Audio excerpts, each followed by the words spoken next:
আসসালামু আলাইকুম। আমি জাহিদ হাসান, সহকারী শিক্ষক, সরকারি প্রাথমিক বিদ্যালয়। আজকে আপনাদের সামনে নতুন একটা ভিডিও নিয়ে হাজির হয়েছি।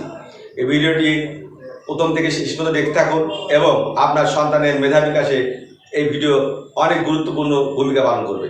যদি আপনি যথাযথভাবে এই ভিডিওর গুরুত্ব অনুধাবন করতে পারেন এবং সেই মোতাবেক আপনার শিশু বা শিক্ষার্থীর পাঠদানে নিয়োজিত থাকেন, অবশ্যই আপনার শিশু বা শিক্ষার্থী গণিতে হবেই হবে। গণিত এমন একটা প্রক্রিয়া যেটাতে তার মেধা বিকাশ যেভাবে ঘটে অন্য কোনো পদ্ধতিতে তা ঘটে না।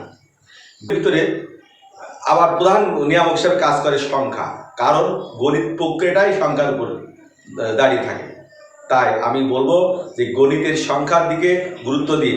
আমার প্রথম থেকে 4টা ভিডিও হয়ে গেছে অলরেডি গণিতের উপরে, এই সংখ্যার উপরে। তাই আমার এই ভিডিওটিতে খেয়াল করুন, আপনারা সেই মোতাবেক আপনার শিশুর যত্ন নিন। অবশ্যই আপনার শিশু গণিতে জিনিয়াস হবে। আমি একটা কৌশল আপনাদেরকে শিখিয়ে দিই। আপনার সন্তানকে যখন আপনি 1 চেনাবেন, যেহেতু সে 10 পর্যন্ত চিনে ফেলেছে, 20 পর্যন্ত প্রতিদিন আমার গণনা ভিডিও দেখেছেন, 20 পর্যন্ত সে চিনে ফেলেছে। তাই তাকে 20 পর্যন্ত যখন চেনা হয়ে যাবে, লেখা শিখে ফেলবে, তখন ওকে শেখান 1-এ 1টা ব্লক, 2-এ 2টা ব্লক, 3-এ 3টা ব্লক, 4-এ 4টা ব্লক, 5-এ 5টা ব্লক, 6-এ 6টা ব্লক, 7-এ 7টা ব্লক, 8-এ 8টা ব্লক, 9-এ 9টা ব্লক, 10-এ 10টা ব্লক। এই যে গণিতের প্রতীকগুলা ব্যবহার করা হয়েছে, আপনার প্রত্যেকটা ক্ষেত্রে গণিতের প্রতীক বা ছবি চিত্র তার ভিতরে এমনভাবে আকর্ষণ করবে, এমনভাবে গেঁথে যাবে যা আপনি চিন্তাও করতে পারবেন না। যা সরাসরি বললে বা কাটি বিসি দিয়ে বললে যতটুকু না কাজ করবে, তার থেকে অনেক সক্রিয়, তার মেধায় মননে অনেক সক্রিয় হবে এই ব্লক গোনার ক্ষেত্রে, ব্লক দিয়ে গোনার ক্ষেত্রে। তাই প্রথমেই আমি বলবো আপনার 1 থেকে 10 পর্যন্ত ব্লক গণনা অবশ্যই শেখাবেন। যখন 1-2 গোনাবেন, 1 2 3 4 5 6 7 8 9, 1-এ 0 10 এই পর্যন্ত শেখাবেন। শেখানোর পরে বলবেন 1 10 1 11, 1 10 2 12, 1 10 3 13, 1 10 4 14, 1 10 5 15, 1 10 6 16, 1 10 7 17, 1 10 8 18, 1 10 9 19, 2 10-এ 20। দেখেন এর ভিতরে কিন্তু 2টা 10 দিয়ে 20 হয়। এভাবে গণনা শেখাবেন। 2 10 1 21, 2 10 2 22, 2 10 3 23, 2 10 4 24, 2 10 5 25, 2 10 6 26, 2 10 7 27, 2 10 8 28, 2 10 9 29, 3 10-এ 30। এইভাবে 100 পর্যন্ত আপনি গণনা করাবেন। গণনা করার পরে 10টা করে আপনি অঙ্কে লেখা এবং কথায় লেখা শেখাবেন। সে অঙ্কে ও কথায় লেখা জ্ঞান অর্জন করবে। তারপরে আপনি যে কাজটি করবেন ওর সাথে প্রতিনিয়ত, সেটা হাঁটতে, চলতে, বসতে, মুখে মুখে ধরবেন, কথায় কথায় ধরবেন, যাতে ওর অঙ্কের ভিতরে দক্ষতা তৈরি হয় এবং ও সংখ্যাকে বিভিন্নভাবে খুলতে জুড়তে পারে।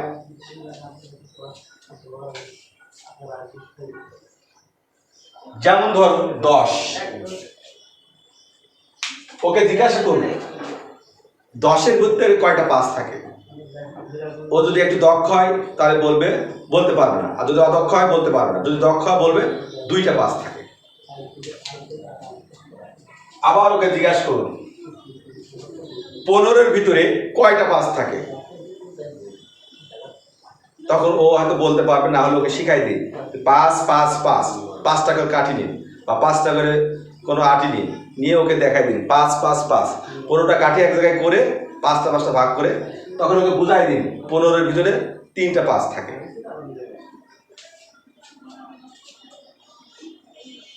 এইটা দেখুন 20, 2 10-এ 20। ওকে কি করুন, একটা 20টা কাঠি অথবা আটি দিন, দিয়ে ওকে 4টা ভাগ করুন। 4টা ভাগ করে বলুন তো 20-এর ভিতরে কয়টা 5 থাকে। ও তো প্রথম হয়তো বুঝতে পারবে না, তারপরে বলবে। ওকে যখন হাতে কলমে প্র্যাকটিসে শিখাবেন, 20টা কাঠিকে যখন 4 ভাগ করবেন 5টা করে, তখন ও অনায়াসে বলবে যে 20-এর ভিতরে 4টা 5 থাকে।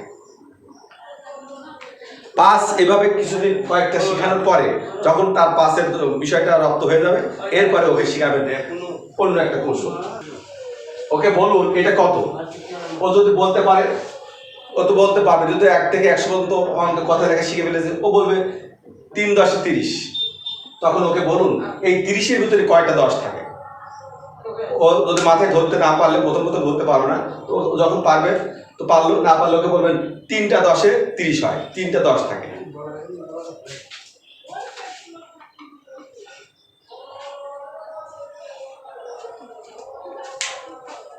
ওকে এবার প্রশ্ন করুন যে এই 35-এর ভিতরে কি থাকে। ও যদি মেধাবী হয় ধরতে পারবে, না হলে ওকে আপনি শিখাই দিন। প্রথম ধরতে পারবে না, কারণ আস্তে আস্তে দক্ষতা অর্জন হলে বলতে পারবে। ও না পারলে ওকে বলুন 10 থেকে 5টা 1 থাকে, 5টা একটা 5 থাকে না। এই 5টা যখনই আপনি বলবেন যে 5টা একটা 5 থাকে না, এটা ভুল হবে। বলবেন 5টা 1 থাকে আর 3টা 10 থাকে, এইভাবে শেখাবেন। আবার ধরুন 78, ওকে 78 দিলেন, বলেন তো তখন বলবো কি, বলো তো এর মধ্যে কি আছে। না পারলে ওকে বলে দিন যে 8টা 1 আর 7টা 10 মিলে হয় 78। ওর স্থানীয় মানের বিষয়টা, ধারণাটা ওর ভিতরে গেঁথে যাবে যখন আপনি এইভাবে ওকে সংখ্যা নিয়ে খেলাবেন। আর এইগুলো করবেন কিভাবে, মুখে মুখেই করবেন, হাঁটতে চলতে করবেন, ঘরে করবেন। আর আপনি ক্লাসে হলে তাদেরকে প্রথমেই যায় আপনি ওটা ধরুন, যেমন আমরা প্রথমে যাই আপনি ওকে বলুন যে এটা কি, এর ভিতরে কি কি আছে, ব্রেনটা স্ট্রমিং হবে। ওরা হয়তো কেউ কেউ পারবে, কেউ পারবে না প্রথম। তারপর ওকে যদি শিখিয়ে দিই 7টা 10 থাকে, 8টা 1 থাকে, তাহলে স্থানীয় মান সম্বন্ধে ওরা স্থানীয় মান চিনতে ভুল হবে না। যাই হোক, আজকে আর ভিডিওটি বাড়ালাম না। আজকে যে ভিডিওটি, যে বিষয়গুলো আপনি দেখিয়েছি সেগুলো আপনারা যত্ন সহকারে আপনার শিক্ষার্থী বা সন্তানের ক্ষেত্রে প্রয়োগ করুন। আপনার সন্তান বা শিক্ষার্থী অবশ্যই অনেক গণিতে মেধাবী হবে। আরেকটা মনে রাখুন, আবার বলে দিই যে গণিত বুদ্ধির আধার, ঠিক আবার সংখ্যা হলো গণিতের আধার। কিভাবে? সংখ্যাকে যত সে কোলাজল করতে পারবে, সংখ্যা দিয়ে যত বিভিন্ন কিটিমিটি সৃজনশীলতা তৈরি করতে পারবে, ওর মেধা গণিতে তত বৃদ্ধি পাবে এবং তত জিনিয়াস হবে। অতএব আপনি সংখ্যাকে এমনভাবে শিখান যে সংখ্যা নিয়েও খেলতে পারে, হাঁটতে চলতে বসতে খেলতে পারে। এই পরবর্তীতে এই খেলার ধারণাটাই গণিতের ভিতরে বিভিন্ন ক্রিয়েটিভিটি, তার সৃজনশীলতা বা দক্ষতা বা গভীরতা বাড়বে। আল্লাহ হাফেজ।